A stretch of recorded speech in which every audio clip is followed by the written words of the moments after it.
And we are back for our UFC Fight Night Sterling versus Zalal full card predictions from the UFC Apex this Saturday. 11 fights in the main event. Aljamain the Funkmaster Sterling, arguably the greatest bantamweight of all time, takes on Youssef Zalal in the featherweight division, where the winner could potentially have title implications, especially if it's the former bantamweight champion.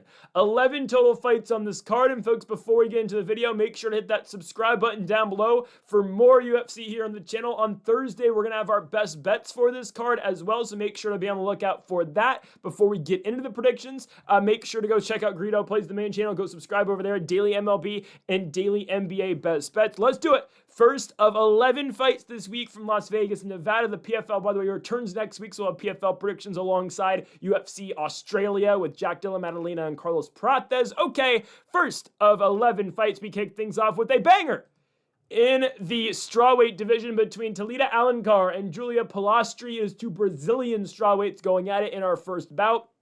Polastri is a favorite in this fight at minus 235, give or take. Alencar coming back at you around plus 180.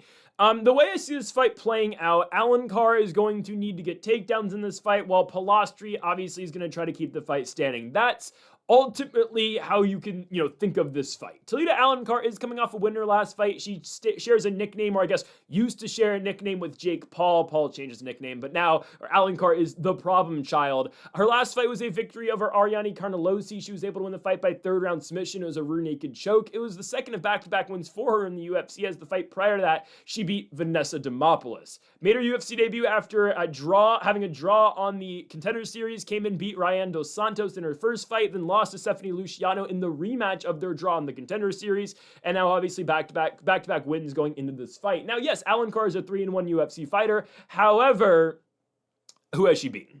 Not the best fighters. Julia Polastri, 2-2 in the UFC. First fight in the promotion after winning on the Contender Series with Josephine Knudsen, who got cut from the UFC after only losing one fight. It was kind of weird. She was booked in the GFL at one point. Obviously, the GFL folded, and now Knudsen's fighting an Octagon. I'm very surprised the PFL hasn't picked her up just yet.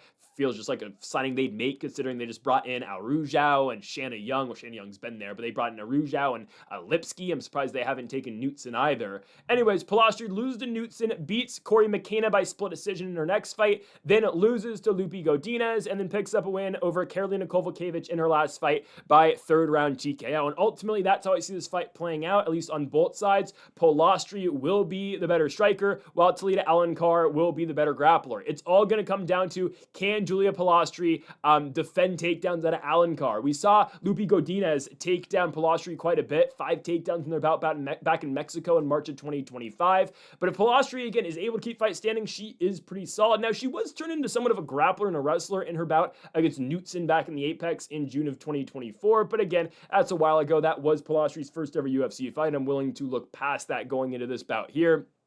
Again, for the most part, Polastri is a decent striker. That has shown in her last fight against Karolina. It's a fight that it is primarily, based on the feet. Polastri, again, gets the TKO with the head kick late in the fight. And I think another advantage that we should have with Polastri here just is, it's the fact that she has a better gas tank than Talita Alencar, and we saw that especially in Alencar's fight in the Contender Series. And I know, again, recently she has won a decision, and she won in the third round, late in the third round against Carnelossi, but those are fights that Alencar is able to dictate. And those are fights that Alencar is able to determine where they are based, right? Those are fights where she's able to get takedowns and remain on top.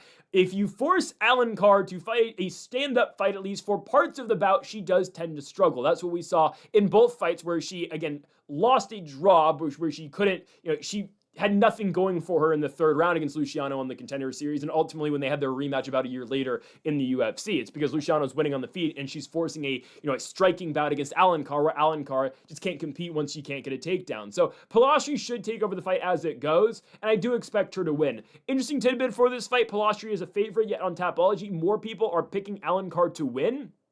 I don't see it. Alencar's gas tank's not going to get any better at 35 years of age. Polastri, 7 years younger than her at 28. I'm going to go with the younger fighter here, who's actually way more experienced in mixed martial arts, and I do believe Polastri has a much better stamina and gas tank beyond that as well. Again, it's going to come down to grappler versus striker, but as long as Polastri is able to stuff takedowns, it takes energy. It takes a lot out of you to consistently shoot takedowns over and over and over again. That's going to take a lot out of Alencar to try to win this fight, and Polastri should take over as it goes. I'm going to go Julia Polastri to win the fight by unanimous decision to kick off the card against her fellow Brazilian in Talita Alencar.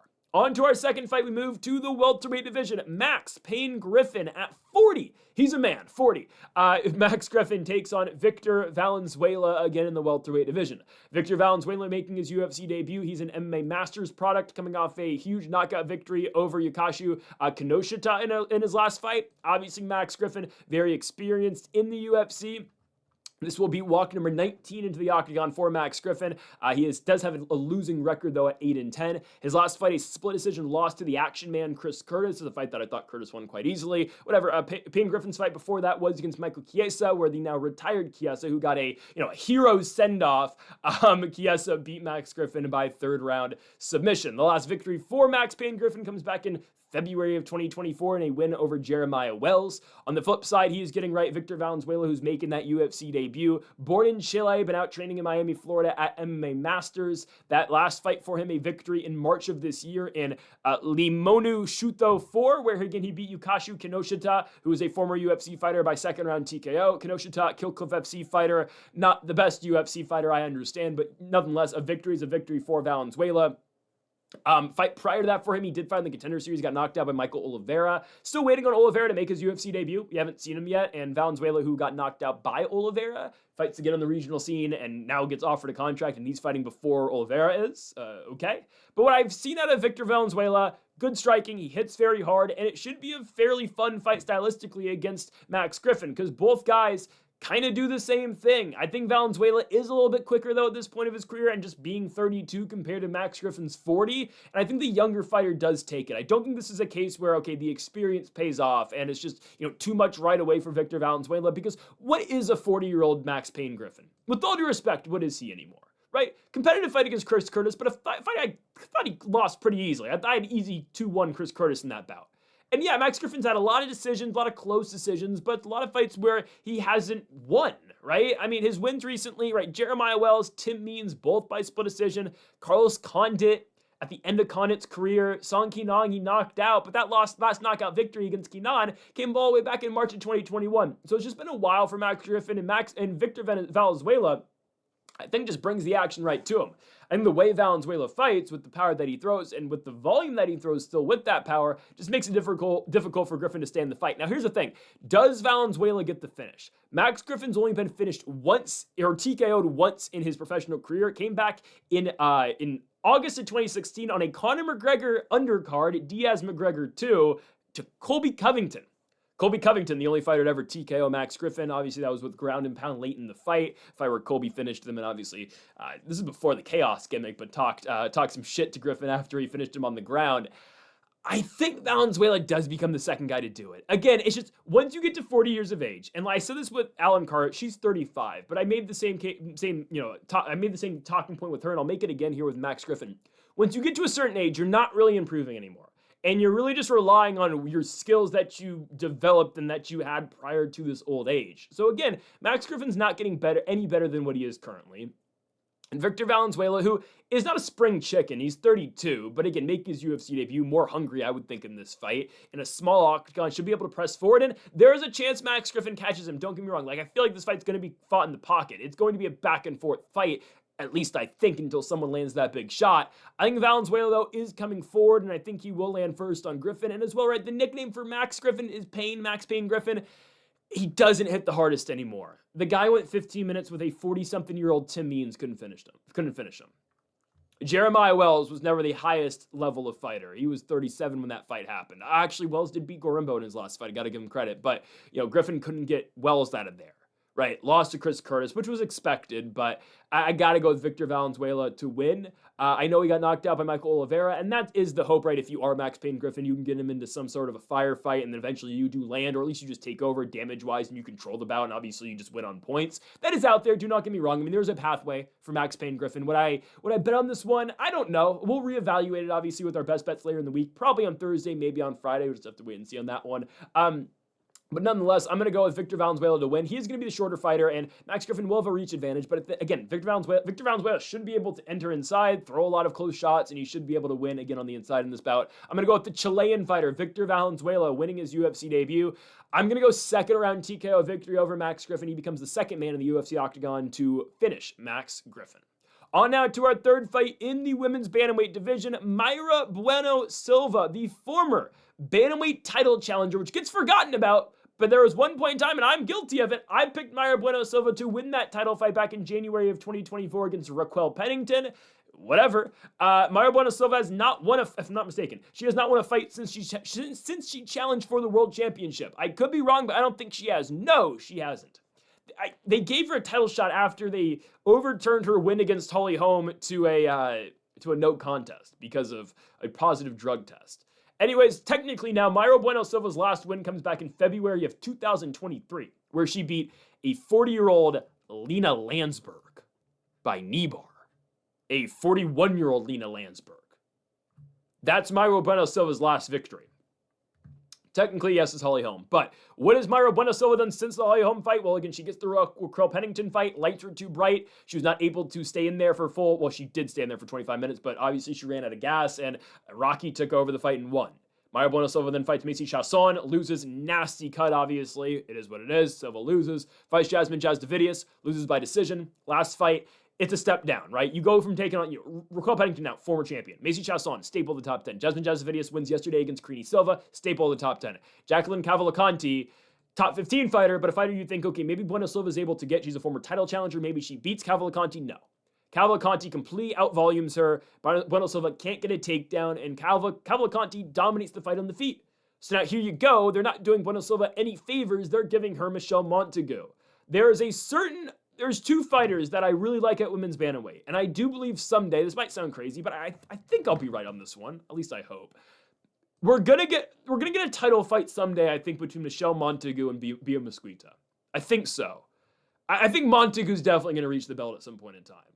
Mesquita, she's just 35. I think she will, though. Like, I genuinely believe, and I don't want to get too far ahead of myself right now, I think we're going to see a title fight in the near future of probably Eileen Perez versus, like, either Julia Pena or the winner of Norma Dumont versus Jocelyn Edwards. Like, that's the direction this division's going. And no one's really talking about it because, Harrison Nunez is next. The winner of that fight's probably going to retire. Unless the UFC says, Kayla, we'll get you Valentina. So hold on. But if Nunez wins, that belt's being vacated, and I don't think Harrison comes back after an L. The only way Harrison comes back after she fights Nunez and she wins is if they give her Shevchenko, which they might do just to try to keep Harrison around for one more fight. But there is, we're not too far off of, Eileen Perez challenging for a world championship in a vacant bout against either a Juliana Pena or a Norma Dumont or a Jocelyn Edwards. We'll get to that co-main event later that legitimately has title implications. But I don't believe Michelle Montague is that far off the belt. Neither do I think Bia Mesquita is. I think Bia Mesquita is a lot closer to the belt than people think. Bia Mesquita, I think Montague is going to be world champion someday. She's 32, and that's a lot of praise, I understand. But again, Michelle Montague has something that a lot of 135-pound women don't have, and that's wrestling and grappling. Juliana Pena, once upon a time, compared women's bantamweight to heavyweight fighting. Not a lot of them know how to grapple, and a lot of them don't have great gas tanks. They just don't want to cut down to 25. Juliana Pena won a championship because she submitted Amanda Nunes and took down Raquel Pennington. Juliana Pena is a two-time champion.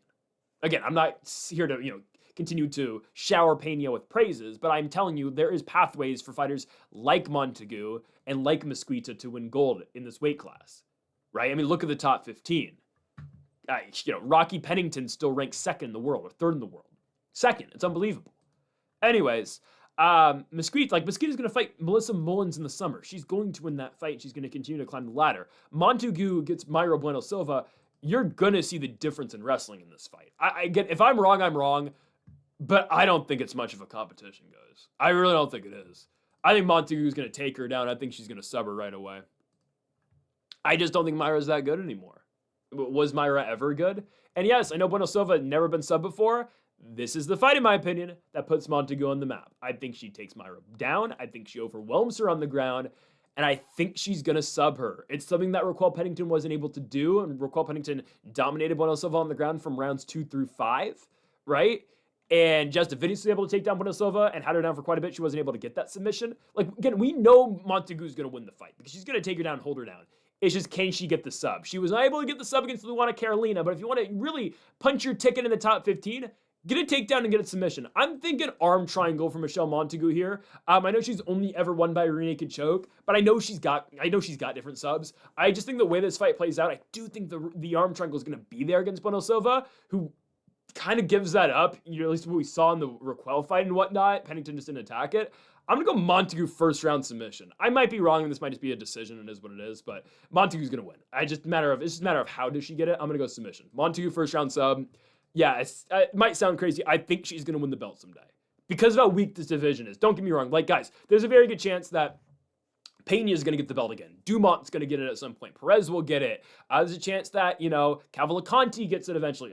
Maybe, right? Like, a lot of Santos maybe will get it. Probably not. But, right, you're just going to see a lot of fighters. This is going to get hot potatoed around after Harrison Nunes. So I just want to get that out there. Anyways, on to our next fight. We move on to, Cedricus Dumas. Cedricus Dumas versus Jackson McVey. I'm really split on this fight. I'm extremely split on this fight, which might sound crazy, but I am.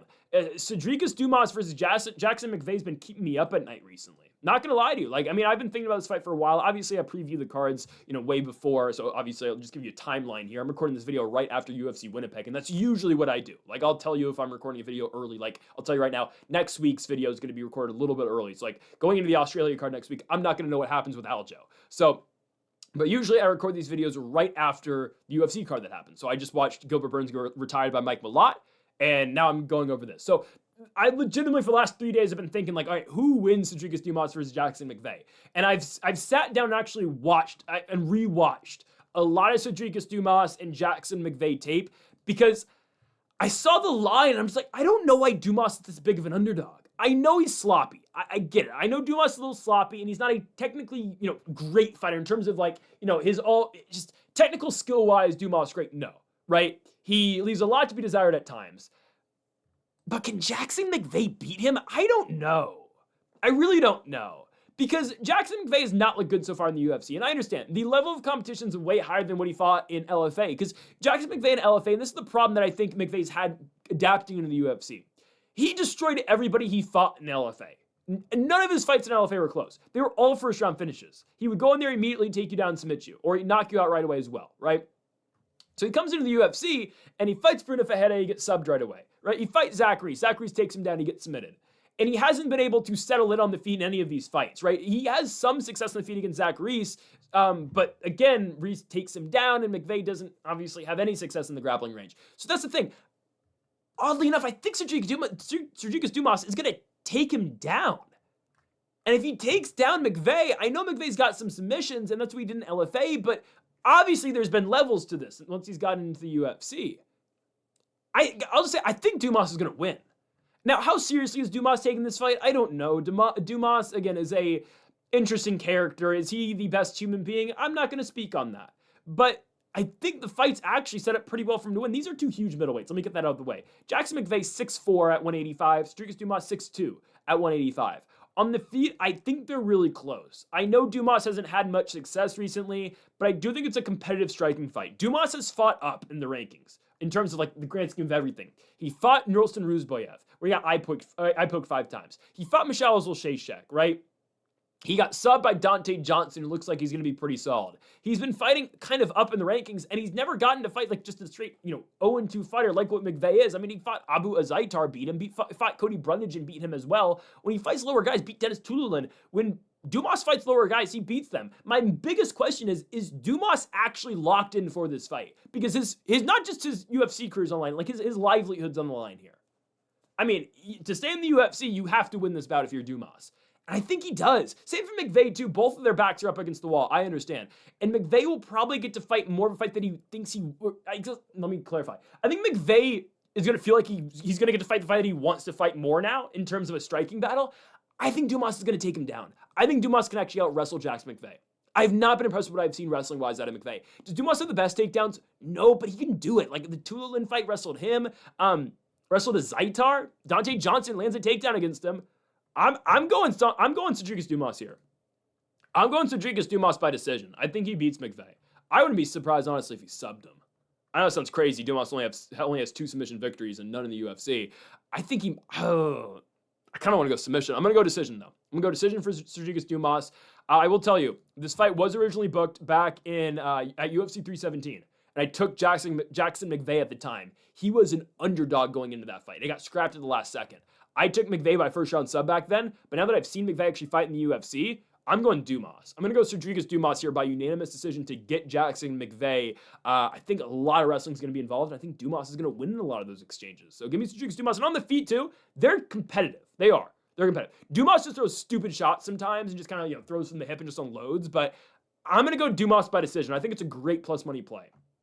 Next fight, we move to a matchup in the middleweight division. Rodolfo Vieira, the black belt hunter, takes on Eric McConico. Did Rodolfo Vieira scrap the black belt hunter nickname? I guess he did. Did he do that before the Nickel fight? I don't remember. Anyways, Vieira's coming off the Bo Nickel fight where he got head kicked in the face and knocked out. It, fueled the hype train back up, I guess, for Bo Nickel because now he's fighting on the White House. Sure, I guess. We only have 7 fights on the White House card, and we're going to watch Bo Nickel. No, I have nothing against Bo Nickel. It's just dude, we could have had any other fight, with all due respect to Nickel. I'm sure it's going to be actually kind of fun because Dawkins is having a lot of success recently, but whatever, man. Anyways, Rodolfo Vieira versus Eric McConico buried here on the prelims. Fight's pretty simple. Can Vieira get it down? Kind of how it looks here. I mean, Eric McConico 1-2 so far in the UFC. He pulled off a win over Cody Brundage, a fight that I did not think he won.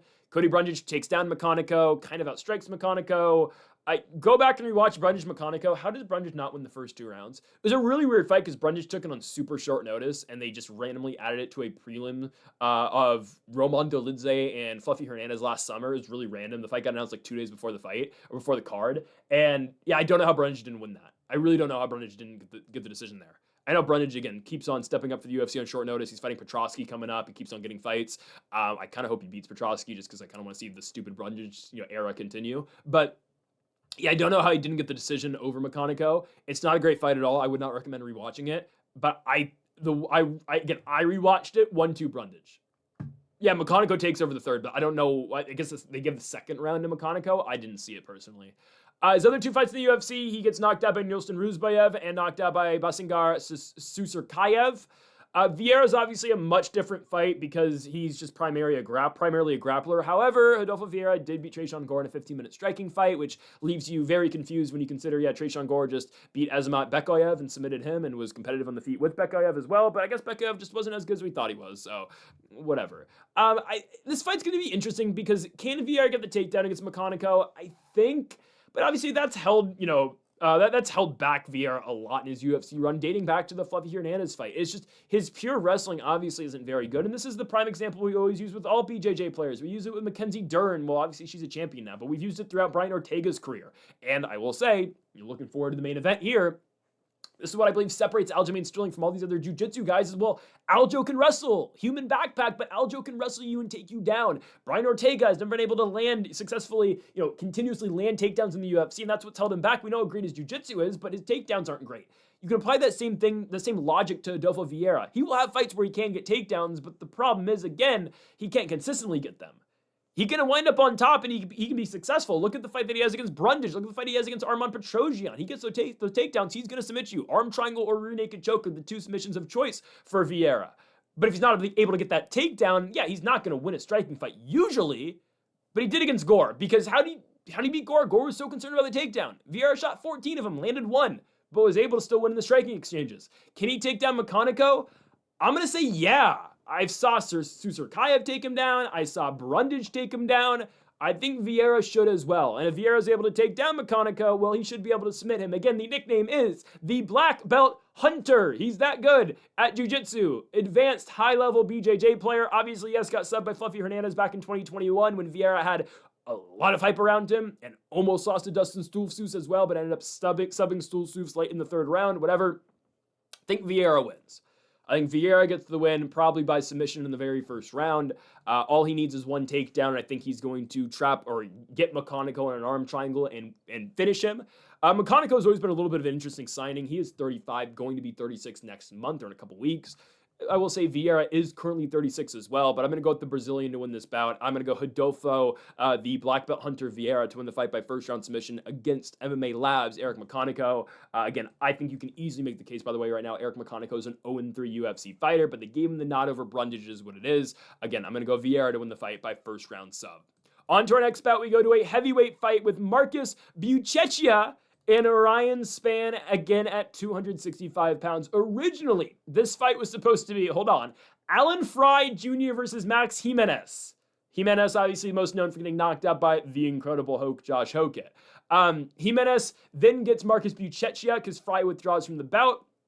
All of a sudden, Jimenez has to withdraw from the bout with a broken foot. So all of a sudden, here you go, Ryan Superman Spann takes the spot against Buchecha. So it's kind of a short notice for both. Buchecha's been listed for this fight for about 2.5 weeks. Spann's been listed for the bout for about 1.5 weeks. So it's a short notice bout for both fighters. Who does that favor more? I can see both sides, obviously, right? Because you know what Marcus Buchecha is. He is a very high-level BJJ player. This is a fighter who came into the UFC with high expectations just because of what he did in one championship. And at least what I thought he could have been in the UFC, because a lot of these guys just can't grapple. Unfortunately for Buchecha, he came into the UFC and he just kind of joined the unathletic, he's not fat, but unathletic heavyweight coalition. Okay, he's packing a lot of muscle. Don't get me wrong, but the guy just wears out as fights go on, and he doesn't have a gas tank. He tires very easily, and like Adolfo Vieira, he struggles to get takedowns. He'll shoot a lot, but he will struggle to land them. Look at his first fight against Martin Budai. Buchecha 1 for 11 on takedowns. Actually doesn't fight a bad first round. Kind of outstrikes Budai. Budai never that great in the UFC. But then as the fight goes on, Buchecha starts slowing down and slowing down and slowing down. He loses rounds 2 and 3 to Martin Budai. Oh, second fight in the UFC against Kennedy Nzechukwu. It's a unanimous draw. Nzechukwu wins early and then dominates the third round. Almost gets Buchecha out of there in the third round. Buchecha won the first round. Buchecha wins the second. And then Nzechukwu almost knocks out Buchecha in the third. It's a unanimous draw. Again, Buchecha's gas tank is awful. Ryan Spann needs to avoid the takedown. If Ryan Spann avoids the takedown, he's going to win. And again, it's another fight I look at and say, why is Ryan Spann an underdog? I don't understand. Guys, we've seen light heavyweights can go up to heavyweight and have a lot of success. Ryan Spann, I know, lost his first heavyweight fight. Oh, he fought Waldo Cortez Acosta. It was the wrong guy for Ryan Spann to make his heavyweight debut against. Next fight, fights Lucas Brzeski, submits the guy in the first round. Again, fighting at heavyweight, if you're a 205-pounder, should come easy. It just should. Because these guys are unathletic. They're not as high-skilled as fighters as 205s are. And don't get me wrong, 205 is as weak as it's ever been. But the same exact thing can be said about 265 pounds.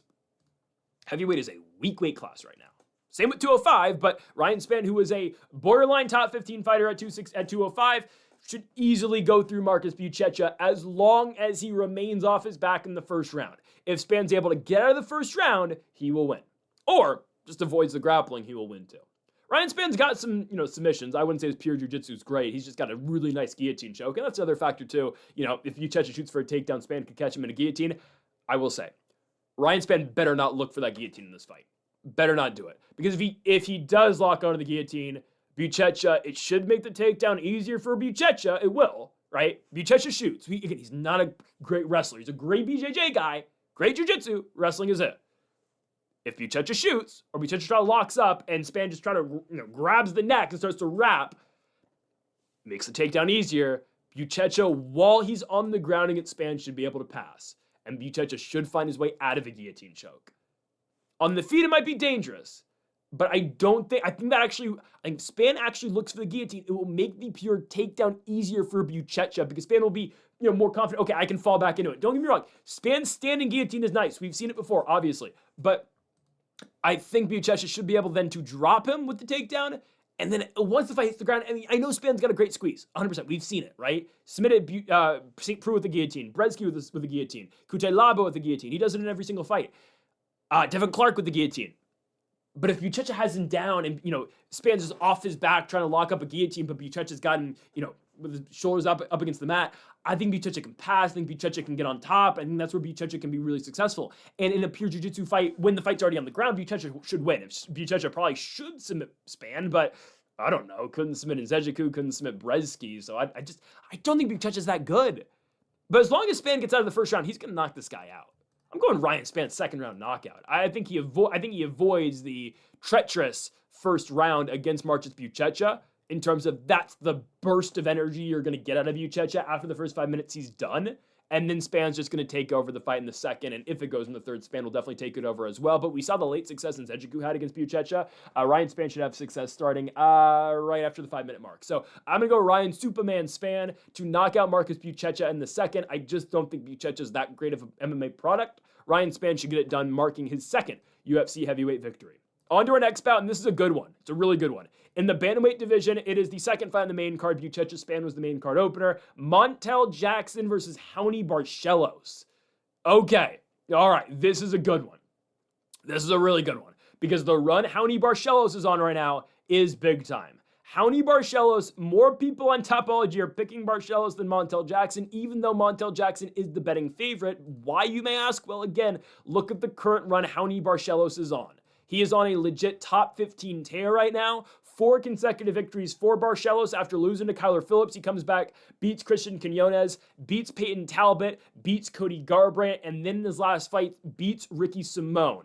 This is a step up, though. Now you're getting a legit top 15 guy in Montel Jackson. Jackson currently ranked 14th. Obviously, if Barcelos wins, he will be ranked. And yes, Barcelos owns a win over the current 11th ranked bantamweight who did pick up a win over Henry Cejudo. Obviously, I'm referring to Peyton Talbot. How is Marlon Chito Vera still ranked 10th? Get that guy out of the rankings. He doesn't fight. And what I mean by that is he doesn't throw punches. Anyways, Montel Jackson, Raoni Barcelos should be a good fight.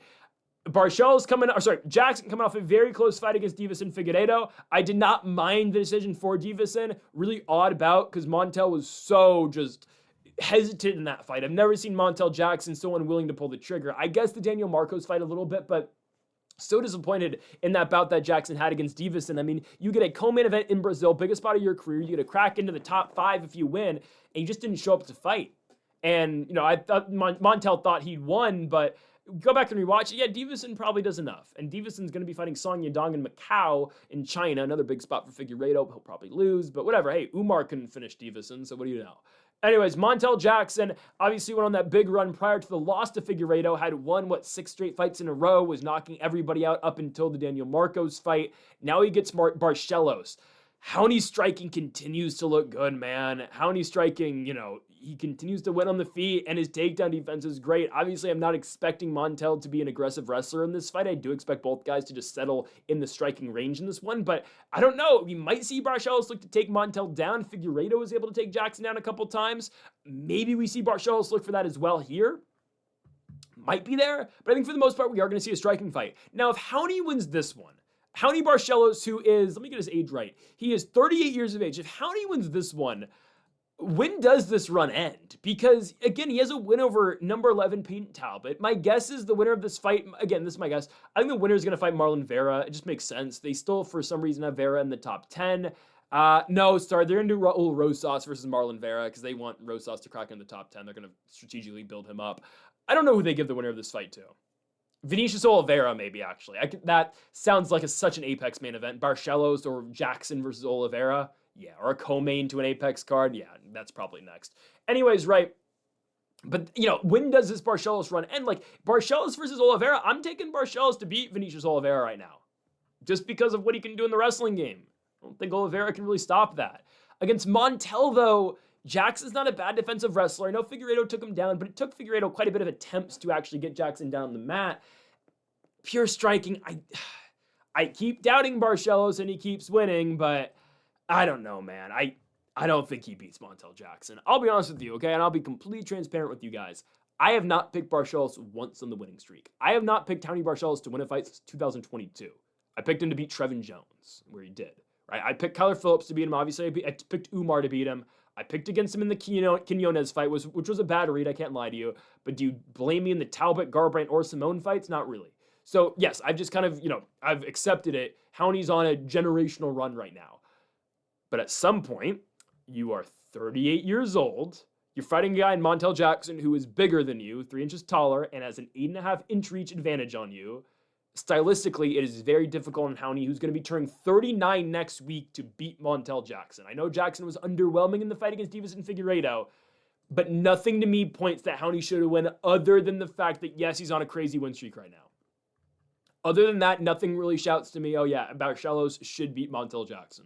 So I'm going to go Montel Jackson to win. I think he wins in the striking range, and I think we see a decision, but I'm going to go Montel Jackson to take it that way. I'm going to go unanimous decision. Howney's striking defense has been really great. I don't think he gets knocked out, even though, yes, he's 38, and Umar knocked him out like a couple years ago.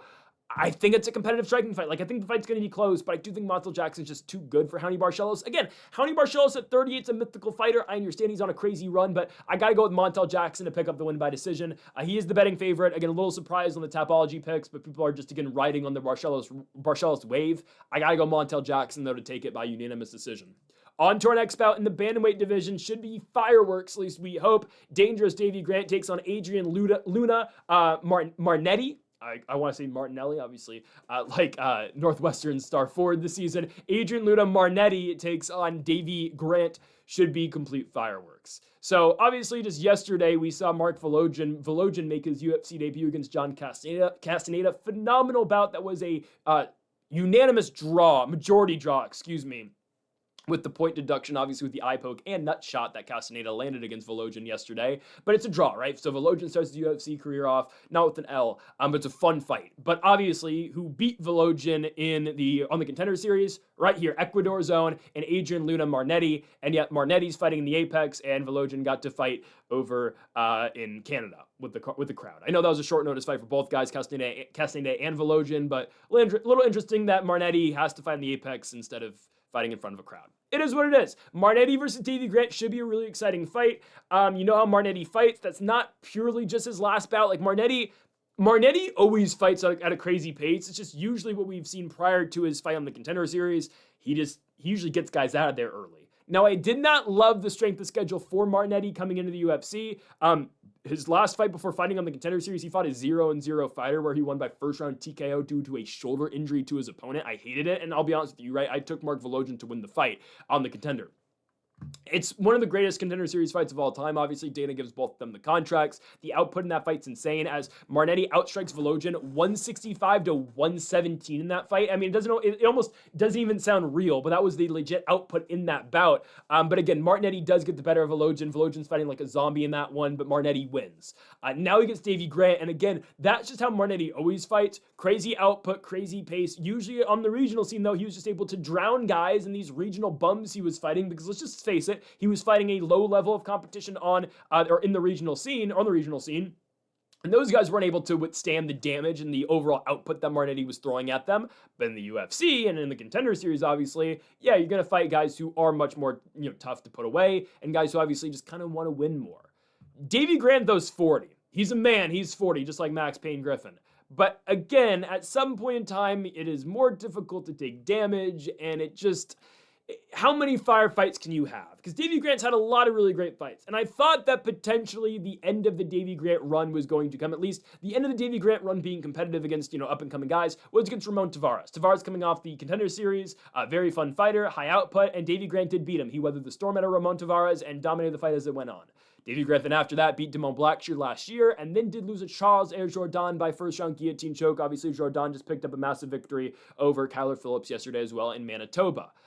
But Davy Grant's 40 now. You're 40 years of age, taking on a UFC debuting fighter and a guy who fights with a crazy output and a high volume of strikes. Davy Grant's always been up to the challenge. He's had so many fight of the nights in the UFC. Adrian Yanez, Marlon Chito Vera. He did lose both those fights, but he's been able to fight at high output in almost every single fight he's had. Ramon Tavares was high output. I understand. I just don't think he's able to get Martinetti here. Do I think Martinetti's just the best, do I think he's the best, pure striking talent? No, I think he leaves some to be desired at times. But again, when you're 40 years old, fighting at that pace and taking likely all the damage that you'll need to take in order just to survive and potentially win, I don't know if Grant's able to I don't know if he's able to offer much backup, let me clarify. I don't think he's able to offer much in the direction of Martinetti in terms of damage. I think he'll stay in the fight, because Davy Grant is one tough dude. He's never been knocked out. He's been subbed 5 times, but Davy Grant, again, a very durable guy and very difficult to get out of the octagon. So I don't think Martinetti's going to be able to finish him, but what I do think Martinetti's going to be able to do is really throw Davy Grant off track in terms of trying to do damage coming back the other way. Because I think, again, Martinetti is going to throw very hard in this. He's going to throw with a lot of output in this fight. And I think he's going to rough up Davy Grant quite a bit. And I just don't know if Grant's able to offer up that same volume coming back. So I think Martinetti's going to win a lot in the scorecards. Again, his fight against Volodin was phenomenal. And obviously you can't always fight like that in the UFC, but against a 40-year-old who is experienced, don't get me wrong, and has 8 victories in the UFC like Grant does, it could get difficult, I understand, but it is about that I do expect Adrian Martinetti to win, and I think he'll get it here. I'm going to go decision victory. Should be a war. Probably wins fight of the night, but I like the Ecuadorian, again, an Adrian Luna Martinetti to win his UFC debut over dangerous Davy Grant by unanimous decision. On to our feature fight in the lightweight division as Rafa Garcia takes on Alexander Hernandez. Alexander Hernandez is still in the UFC? So this is, again, I have a question. I'm not accusing anybody of anything, but I just want to put this out there because it doesn't entirely make sense to me. Alexander Hernandez's last fight gets canceled at the very last second against Michael Johnson, Paramount debut. There is a crazy line shift and they cancel the fight, right? Dana cancels the fight and says, yeah, we saw some, weird movement and we're going to take it off. Okay. So I didn't know who was being accused of, potentially, we call it point shaving, obviously, other sports regardless. I didn't know who that was because of, right? Was it Michael Johnson? Was it Alexander Hernandez? Well, then we quickly see Michael Johnson rebooked to fight against Drew Dober 2 pay-per-views later. So I'm thinking right away, okay, well, it's Alexander Hernandez. There was money, and that's kind of what we thought it was at the time, right? A lot of money came in on Michael Johnson, and okay, well, it's because Alexander Hernandez was going to throw the fight. Let's just call it how it is, right? I mean, obviously, we all think of that now because of the Isaac Dolgarian fight, whatever. So then Michael Johnson versus Drew Dober happens, and at the last second, a bunch of money comes in on Drew Dober. Oh, okay. And Drew Dober wins by knockout. Yeah, Michael Johnson fought, but just a little weird. So again, I just don't understand what's going on with those fights. But Alexander Hernandez apparently has been cleared, and here he is now fighting Rafa Garcia. Now, here's the thing. My only guess here, and this is what I think it is, it probably just got out Hernandez was injured. I think that's all it was. I think the UFC probably cleared Hernandez thinking, okay, well, someone from his camp just leaked it, or someone at the gym leaked that Hernandez wasn't 100% at Factory X. Probably. That's what I assume happened. And that's why the fight got pulled. So now here he is, right, 4 months later in another fight now in the Apex against Rafa Garcia. Just watch the line movement. Just watch the line movement on Saturday or Friday. Now, I don't know when we're going to do our best bets, either Friday or Thursday, but I'll probably be recording it. I will be recording it before the weigh-ins. So I will not see what the line movement is. We're going to stay away from this fight betting-wise. Because, okay, if there's no tricky business going on, I expect Alexander Hernandez to knock out Rafa Garcia. I think so. I think eventually he will find it. Sorry. I'm going to go Alexander Hernandez by decision. I forgot Garcia's got a crazy chin on him. I'm going to go Hernandez win by decision. And I think, straight away, like, that should be an easy bet. Hernandez should win the fight. Not by decision specifically, that's easy, but just Hernandez to win, yes. He's higher level, he's a higher skilled and a better fighter currently than Rafa Garcia, especially on the feet. But I'll just be interested to see where the line movement goes. Maybe nothing happens, and I hope nothing happens. Because if the fight just straight up just happens, as a fight, the way Alexander Hernandez has been fighting right now has been the run of his career, obviously, other than the time where he knocked out Dariush and beat OAM, and then obviously lost to Cowboy Cerrone. 4 straight wins for Hernandez. Close fight against Austin Hubbard, but he wins, beats Kurt Holloway, and then back-to-back knockouts over Chase Hooper and Carlos Diego Ferreira. Now, Chase Hooper win isn't as great anymore because Chase Hooper just got knocked out in the first round by Lance Gibson, who I never thought was going to really put anything together in the UFC, but now he has. And Carlos Diego Ferreira is 41, so there we go. But Hernandez will beat Rafa Garcia. Rafa Garcia is coming off a win in his last fight, beat Jared Gordon. That's great. He beat him on the ground. This fight should remain on the feet. I think so. Garcia does knock down Gordon in that fight, but Hernandez is a better striker than Rafa Garcia, and the fight again should remain at a striking range. And Hernandez, I think, hits harder than Garcia. I will tell you, Garcia takes damage really well. Again, only been finished once in his career. It's a TKO loss against Grant Dawson. Dawson took him down, just dominated Garcia, just gave him nowhere to go, obviously, on the ground. But in terms of pure striking and exchanges on the feet, yeah, I think Garcia is able to withstand a lot of damage that Hernandez throws at him. That's why I think it will go to the scorecards. But again, I have to talk about it. I just don't know where the line movement's going to go. Because the last Hernandez fight was really weird. And again, at the time, okay, we see Michael Johnson's booked for a fight right away, so it has to be on the side of Alexander Hernandez. They pulled the fight due to, weird stuff going on with the lines and the betting odds. But all of a sudden, they've cleared him. So maybe, again, it might be just as simple. It probably is because they've cleared him. I doubt the UFC would throw out a guy who they think is going to throw a fight. They wouldn't throw Dolgarian back out there. By the way, is Dolgarian going to prison? I don't know. I've heard nothing from that guy. But if the fight's fought how it should be, Hernandez should win by decision. If he gets a knockout over Garcia, I'll be really impressed. But Rafa Garcia's got one crazy chin on him, and this is not a stereotype, it's just the truth. Like, Mexican fighters have crazy chins on them. They do. Gaslam, Garcia, they all take damage really well. I know Gaslam lost his last fight and it was pathetic, but you know what I mean, right? Like, Mexican fighters can take a punch. That's just, it's part of what Dana will call the Mexican fighter DNA. So I'm going to go Hernandez win a decision. I think Garcia stays in it, but I'm going to go with, he's not the Great Ape anymore, right? He's El Gran Chango. I don't know what that is. I don't know Spanish that well. Hernandez wins by decision. On to our co-main event, a banger in the bantamweight division as the former Fight Night headliner. Yes, that happened at one point in time. Norma Dumont takes on Jocelyn Edwards. So I mentioned earlier how I think the winner of this fight legitimately might find themselves in a championship fight next. Or at least maybe a title eliminator. I don't know when Kayla Harrison versus Amanda Nunes is. I assume it's going to be the second pay-per-view in July. That's my guess on that one. It's going to be the second pay-per-view in July. I'm assuming International Fight Week is going to be Conor. Will it be Conor versus Patty? I'm starting to think it's going to be, actually. I think it's going to be Conor versus Pimblett. We'll see. Could be wrong. It might be Holloway, but I think it's going to be Patty. I don't know. Maybe it's Holloway, but the UFC wants Conor to win. It probably doesn't win probably doesn't win either of those fights, but he's got a better chance of beating Pimblett than he does Holloway. Regardless, I think we're probably going to see Kayla versus Amanda in late July. There is a very good chance that the winner of that fight just vacates right away. Again, I think the UFC is going to try to entice Harrison with a Shevchenko fight, but that will ultimately come down to Valentina. If I'm Valentina, I'm probably saying yes.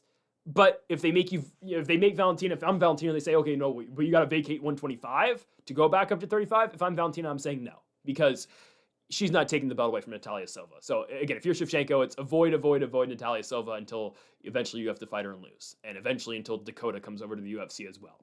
Anyways, I think the winner of Kayla and Amanda is just going to retire.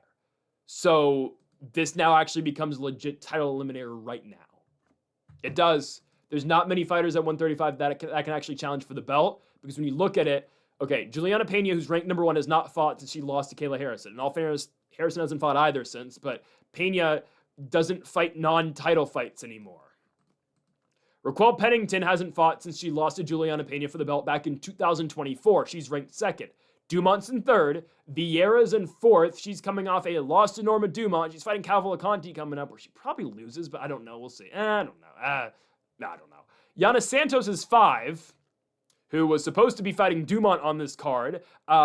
She had to withdraw, though. I think Santos is hurt, so she's not going to get a title fight. So now that's when you actually think, okay, wait, hold on. Eileen Perez at number 6 is probably going to be the other side of the title fight.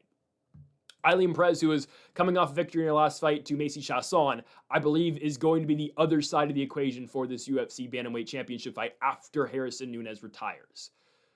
So then is it Juliana Pena? Is it Norma Dumont versus Jocelyn Edwards winner? I don't know. They could just, again, if they don't want to give it to Perez for reasons, they could just do Dumont versus Pena, or Dumont or Edwards versus Pena. I think they might, because Pena's going to sell the fight. You don't think Pena's going to win, so you might as well get your champion over somehow, because, well, Pena is going to try to sell the fight. She will talk shit, and a win over Juliana Pena, who's a 2-time bantamweight champion, doesn't look that bad. So, honestly, that's my guess. They're going to make Perez fight one more time before she fights for the belt.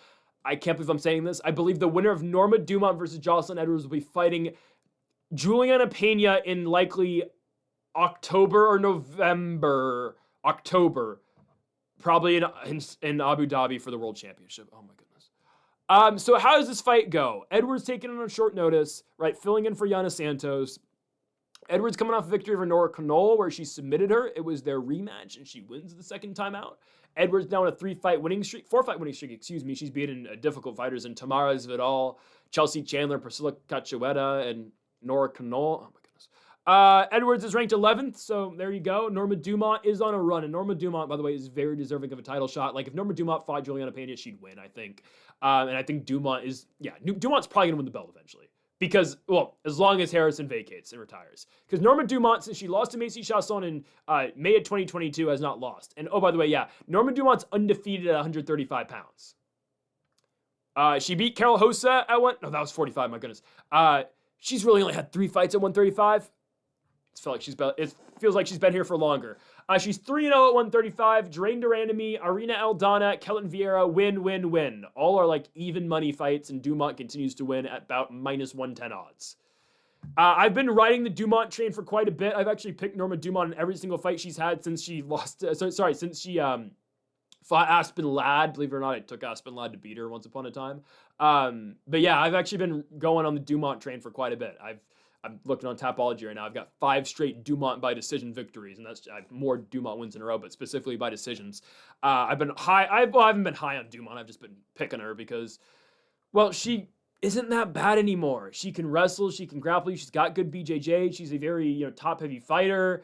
And her striking actually has improved. Look at the Aldana fight. That's a high output fight, and Dumont outstrikes her for 15 minutes. How the hell did this woman get knocked out by Megan Anderson in Norfolk, Virginia? I don't know. Don't know how she did. But Dumont looks really good, man. She's 35, still winning. She's getting Jocelyn Edwards here. I do think Edwards might give her some trouble on the feet, but Dumont, if she's smart, just going to take her down all fight long. Eileen Perez dominated Jocelyn Edwards in the wrestling back in June of 2024.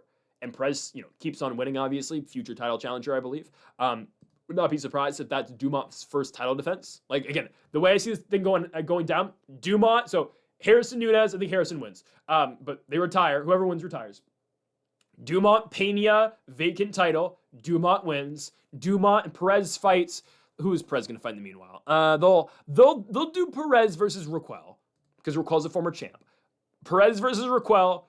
Eileen wins. Eileen Dumont title fight, February 2027. Wow. And I think Eileen Perez probably by then can win. I don't know. That would be interesting. Yeah, I don't know. I don't know how I picked that one. Regardless, I think Dumont's going to touch the belt because, again, if Eileen Perez is able to take down Edwards at will, I know, again, Eileen Perez, she called herself Habib of 135. But Dumont should be able to get those takedowns too. Obviously, I think Dumont's a way better striker than Perez is, and she'll be competitive on the feet in the striking exchanges against Edwards. But that's the thing. If you're Norma Dumont and if you strike with Jocelyn Edwards, that's the only chance Edwards has to win. Take her down and win a grappling fight. So I'm going to go Norma Dumont by decision, putting herself next in line for a world title opportunity. 4 straight wins at 135 should probably get her a date with Pena for the vacant belt, I believe, in October. Yes, they'll give Pena another title shot because she's the only one that can generate a little bit of money. So do you blame them? Anyways, if they give Diego Lopez a second title shot against Volk, they'll definitely give Pena another shot at a vacant belt. Main event time. The Funk Master, Aljamain Sterling as an underdog this weekend against Youssef Zalal at 145 pounds. Huge fight for the weight class. Obviously, we know the current champion Alexander Volkanovski is likely going to fight Movsar Evloev next. However, they still haven't booked it. So there is a pathway for Aljamain Sterling legitimately to steal a title shot. We know the UFC does not want to give Movsar that shot. We know Movsar beat Aljo. I will die on this hill. Aljo beat Movsar. I don't care. I thought Sterling won that fight. The UFC, I believe, is waiting. They don't really like Aljo. They'd rather have Aljo than Movsar, though. Because Aljo versus Volk is actually kind of a big fight. Aljo, regardless of what you think of him, is he the best bantamweight of all time? Is he second? Is he third? I don't know. But the top 3 at bantamweight, yes, he's better than Dillashaw all time, definitely. It's my personal ranking, Merab, Aljo, Dominic Cruz. Dominic Cruz is great, but Aljo and Merab have the title defenses. And again, there's no bigger Dominic Cruz fan than myself. But anyways, I'm a big Aljo guy too, though. I cannot lie. Anyways, that's a big fight. Aljo Volk's legitimately a big fight for the UFC. Way more pay-per-views will be sold than Movsar versus Volk. Nobody cares. Just gonna be honest with you. Nobody gives a damn about Movsar. Even though Movsar, I'll give him credit, has fought better. Do not get me wrong. And his fights are getting more entertaining. His fight against Leron was a little interesting. Don't get me wrong. But I think we know Volk can beat Movsar. Aljo, tough stylistic fight for Volk, man. I think Volk probably wins, but who knows? Now, going back to this fight, Youssef Zalal is a betting favorite against the former bantamweight champion in Aljamain Sterling. Aljo 2-1 at 145. Obviously, we referred to that loss earlier against Movsar, but 2 other wins are against Calvin Kattar and Brian Ortega. Just went 5 rounds against Ortega, which I know against Sterling was not happy that he had to fight 5 rounds because, well, he wasn't getting paid for a 5-round fight, so I'd be mad too. But despite that, Aljo looks great in that 5-round fight. Don't know why Herb Dean was on dick in the 5th round. Is really weird. I don't know why Herb, and it pissed me off. I'm sitting here sitting at this desk at 3 a.m. Again, Aljo's my guy, so I'm amped up at 3 a.m. for an Aljamain Sterling fight, and Aljo's outclassing Brian Ortega. It's not a competitive fight. He's winning in the 5th round, and Herb Dean is telling Aljo that he's going to take a point for him. He's going to take a point from him for stalling. Aljo outstrikes Ortega by 14 strikes in the 5th round. and he takes him down twice, but he's stalling? Okay. Tell Brian Ortega to walk forward once. Or sorry, to throw a punch, not walk forward. Anyways, Aljo outclasses Ortega. And yes, Ortega had the weird, the weight cut weirdness and whatnot. But Aljo looks good, man. That spinning back elbow, Aljo lands okay. Dude, Sterling, I'm telling you, Sterling's striking game is much evolved. You may think, oh, I got knocked out by Sean O'Malley. Aljo outstruck Petr Yan in the first round that ultimately decided their second title fight. Okay? I mean, he outstruck Henry Cejudo and out-wrestled Cejudo. Sterling is great. And at 145, Aljo is still a very good fighter, right? Doesn't have to cut the weight anymore. He's getting older. He's 36, I understand. Aljo's on this last title run push. I don't think this last title run's being ended by Youssef Zalal. I know Zalal's 29, up and comer, and he's coming off that first round sub where not a single strike was thrown between him and Josh Emmett. Emmett's washed. Let's just be honest with ourselves, guys. I mean, we've seen it now. But anyways, Vieira's obviously knocked him out in the first round. Zalal's good.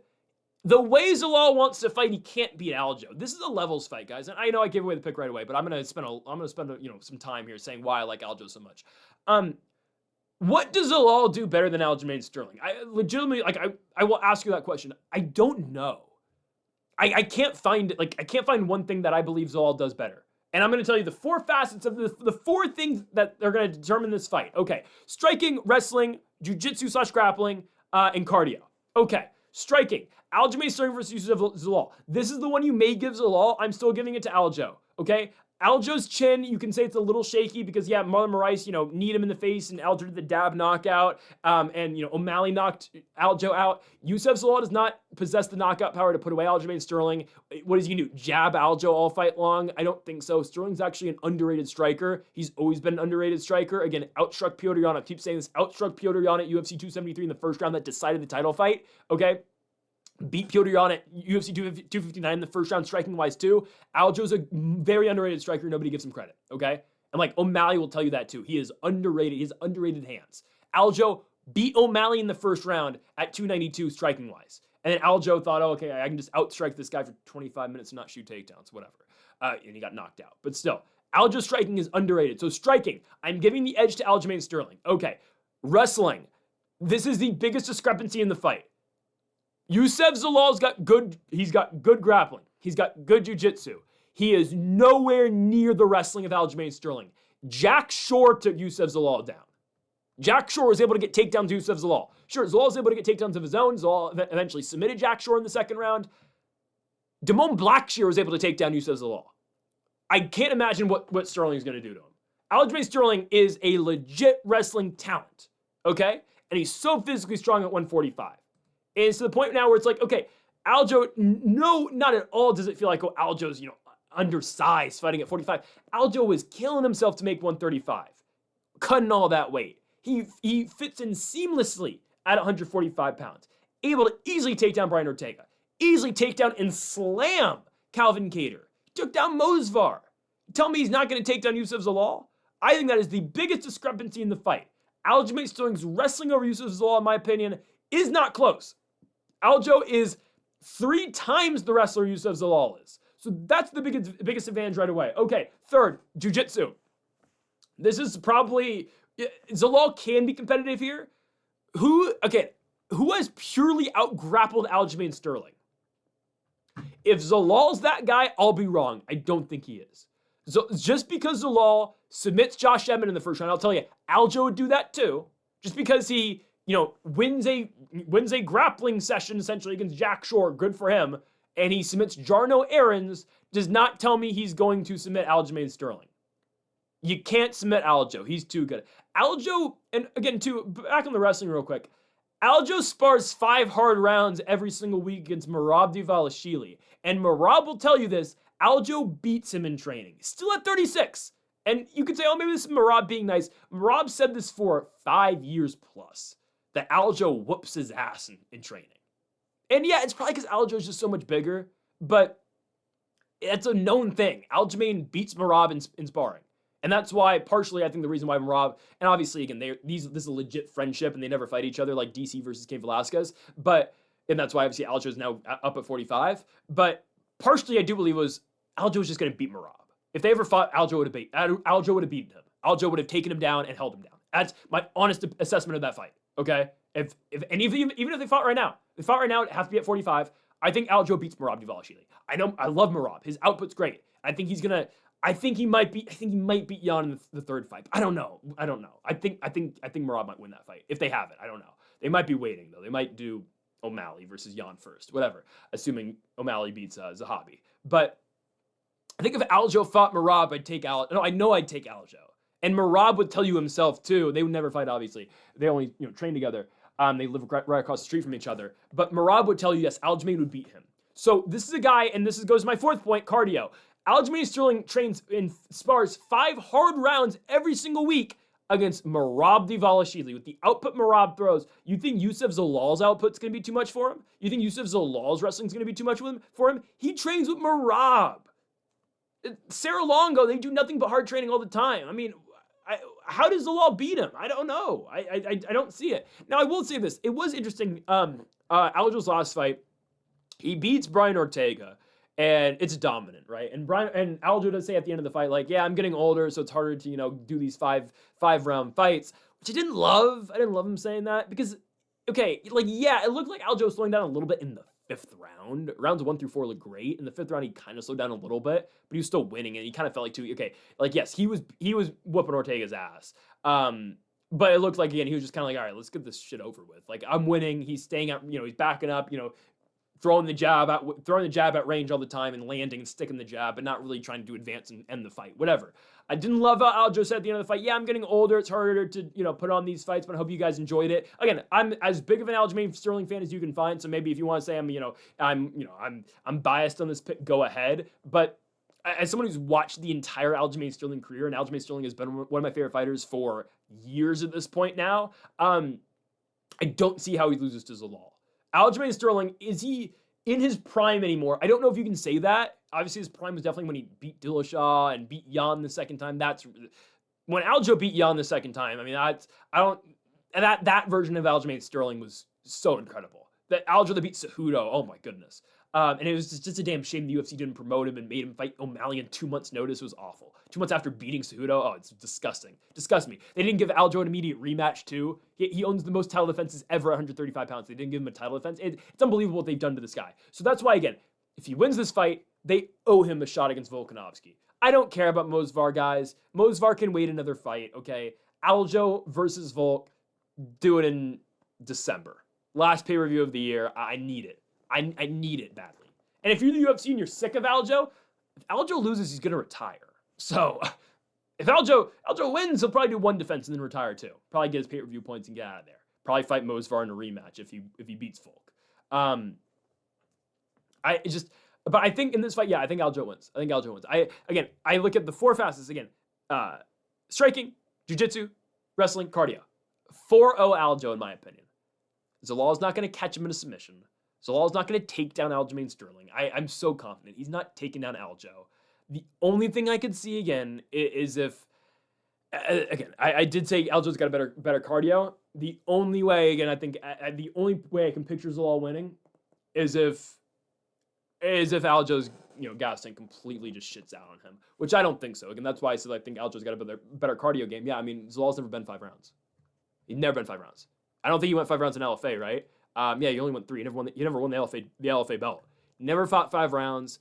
And just because you beat, the winning streak in the UFC for him since coming back is Corintillo, Jarno Aarons, Jack Shore, Calvin Kattar, Josh Emmett. You're fighting an all-time great fighter, people may disagree with me, a top 25 all-time fighter in Aljamain Sterling. Top 25. He owns 2 wins over Piotr Jan. Oh, one's a DQ. Okay. He's beaten Piotr Jan. He beat TJ Dillashaw. Beat Henry Cejudo.